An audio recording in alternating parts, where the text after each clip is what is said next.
Machiavelli discovered that money doesn't just change hands, it rewrites the entire psychological contract between two people and destroys the equilibrium forever. The moment you borrow money from a friend, you don't just owe them dollars, you surrender your voice in the relationship, your right to disagree without consequence, and your ability to make independent decisions without their silent judgment looming over every choice.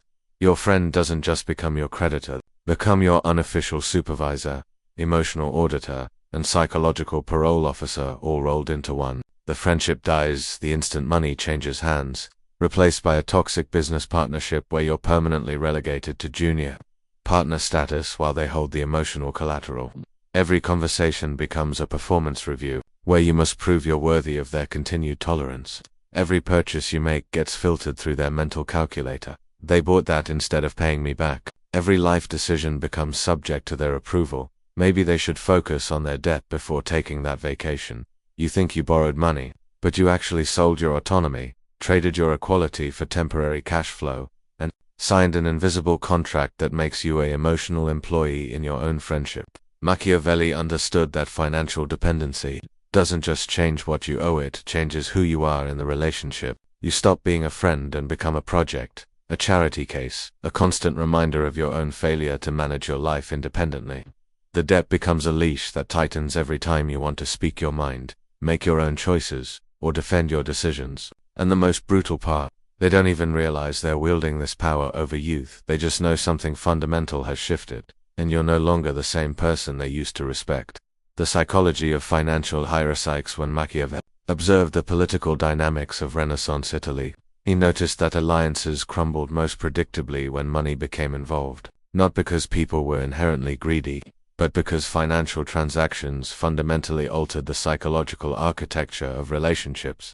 The moment one person became financially indebted to another, equality vanished and hierarchy emerged. This principle extends far beyond politics into personal relationships. When someone lends you money, they don't just transfer currency, they transfer a piece of their psychological superiority into your life. You become the person who needed help, while they become the person who provided it. This role assignment is permanent and irrevocable, regardless of how the debt is eventually resolved. The lender gains what psychologists call moral authority, the perceived right to judge your decisions, question your priorities, and expect deference to their opinions. This authority isn't explicitly claimed, it emerges naturally from the financial dynamic. They start noticing your spending habits, evaluating your life choices, and measuring your gratitude. You become a psychological investment that they monitor for appropriate returns. Meanwhile, the borrower experiences what Machiavelli termed dignity erosion. Every interaction carries the weight of unresolved obligation. They can't disagree too strongly, can't assert their preferences too boldly, and can't make independent decisions without considering how their creditor friend might interpret those choices.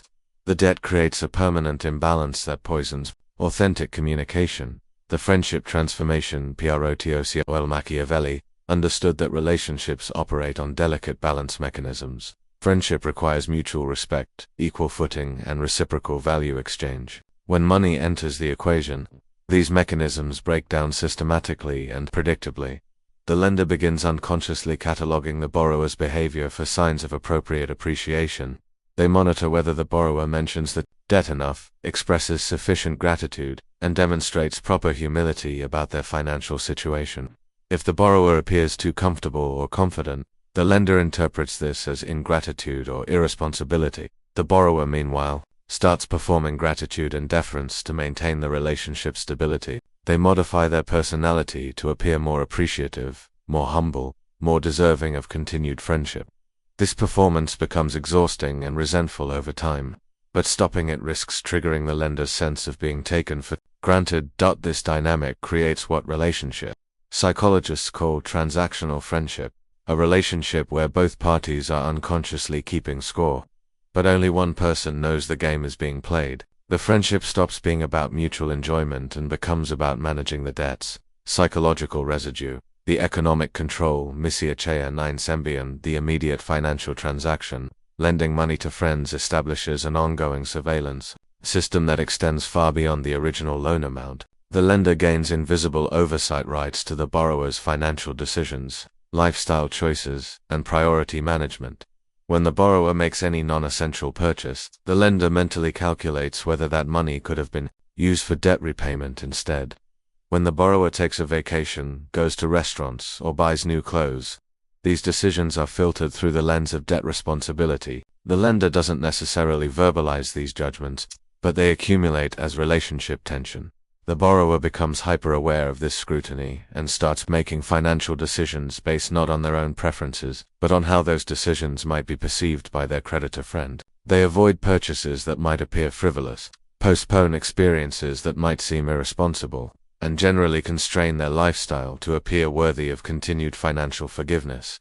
This creates a secondary economy within the relationship, the economy of justification, where every financial choice must be defended or explained. The borrower stops living according to their own values and starts living according to their perception of the lender's expectations. The Machiavellian alternative strategy. Machiavelli's solution to financial emergencies was systematic and strategic. Maintain multiple resource streams that never created personal dependency relationships. He preferred formal lending institutions, business partnerships with clear terms, or temporary alliances with people he didn't need to maintain long-term relationships with. When he needed financial assistance, he structured it as business transactions, with explicit terms, defined timelines, and formal agreements. This approach removed the emotional ambiguity that destroys friendships and replaced it with clear professional boundaries that protected personal relationships from financial contamination. He also practiced what modern financial advisors call emergency fund psychology, maintaining financial reserves, specifically to avoid ever needing to borrow from personal connections. He understood that financial independence was a prerequisite for relationship independence, and relationship independence was essential for maintaining authentic personal connections. Most importantly, he recognized that short-term financial relief through friend borrowing created long-term relationship damage that far exceeded the original financial problem. The money might solve an immediate crisis, but it created a permanent relationship crisis that often proved more costly than the original financial emergency. The modern application, today's economy, the temptation to borrow from friends feels more compelling than ever. Traditional lending is more restrictive, financial emergencies feel more frequent, and the informal nature of friend loans appears less threatening than institutional debt. But the psychological dynamics that Machiavelli identified haven't changed, they've simply adapted to modern circumstances. Social media has made the problem worse, by creating visible evidence of the borrower's spending decisions. When someone owes a friend money but posts pictures of restaurant meals, entertainment events, or new purchases, the lender receives constant updates on how their money is being prioritized. This visibility intensifies the judgment dynamic and accelerates relationship deterioration. Digital payment systems have also complicated the dynamic by making money transfers easier but debt tracking more persistent. Apps that show transaction histories create permanent records of financial dependency that both parties can review obsessively. The debt becomes digitally documented evidence of the power imbalance. The relationship protection (SYSTM) approach to financial emergencies requires advanced planning and systematic implementation. The first component involves building financial independence through emergency funds, diverse income streams, and careful expense management. This isn't just about money, it's about relationship preservation. The second component requires developing alternative resource networks for financial emergencies. This might include formal lending relationships, professional credit options, or business partnerships that don't involve personal friends. The goal is ensuring that financial crises never force you to weaponize your personal relationships for survival. The third component involves clear boundary establishment with friends who might offer financial assistance. When friends volunteer to lend money, declining gracefully while maintaining relationship warmth requires skill and preparation. The refusal must communicate appreciation for their generosity while protecting both parties from the psychological complications that financial mixing creates. The freedom equatio and Machiavelli's final wisdom about friend borrowing was this: the cost of financial dependency always exceeds the value of financial assistance.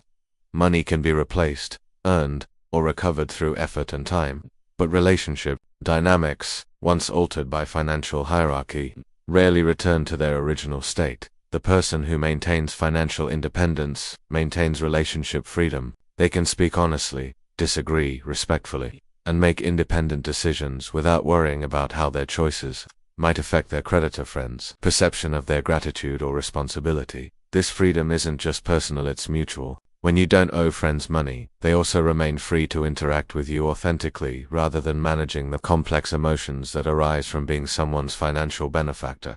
The ultimate Machiavellian insight: preserve your friendships. By keeping them separate from your financial struggles, your friends will respect you more, trust you more, and enjoy your company more when they know you're choosing to be in their life, rather than needing to be their doc, because friendship should be about who you are, not what you owe.